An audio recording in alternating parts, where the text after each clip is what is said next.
mask पर बदल युद्ध चित्र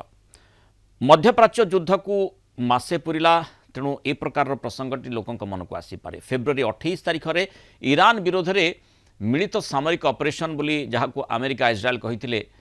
से कथाटी आरंभ करते आज से युद्ध को ठीक एक मास पूरी अमेरिका आकलन कर ईरान खूब शीघ्र आत्मसमर्पण कर किंतु एपर्यंत अनमनीय रही विश्वर सबुठु शक्तिशाली राष्ट्र अमेरिकार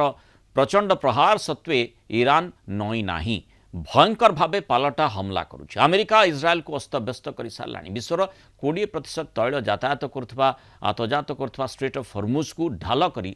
ईरान युद्ध लड़ुची हॉर्मुज प्रणाली बर्तमान संपूर्ण भाव में ईरान कब्जारे फल सारा विश्व में शक्ति संकट घनईबार लगे किंतु युद्ध बंद होगा नहीं कौन संकेत मिलू ही ना ट्रंप जो 15 सूत्री शांति प्रस्ताव देते जमती ईरान मोड़ी मकची फिंगी देछि बरम अमेरिका इजराइल उपरे आक्रमण जारी रहिबो बोली रोकठोक शुणी देछि तेहरान या भितरे ईरान को 10 दिन महल देछंती ट्रंप और 10 दिन भितरे ईरान रो कोनसी शक्ति प्रकल्प उपरे प्रहार हेबो नाही बोली स्पष्ट करछंती तेबे अमेरिकार यह बड़ लड़ई पूर्व सुचिंतित योजना बोली भी कहा जाउछि कारण अमेरिकार प्राय 5000 सैन्य ईरान पाखापाखि पहुंची सारे ईरान उपरे अमेरिकार स्थल सेना आक्रमण करिपारे भली कहा जाउछि किंतु ईरान कहूँ अमेरिकार स्थल सेना ईरान में पशिले युद्ध अत्यंत भयंकर हेब अमेरिका स्थल सेनार जवाब पाई ईरान मध्य व्यूह रचना आरंभ कर देछि तेणु एभली चित्र भितर जोठी पूरा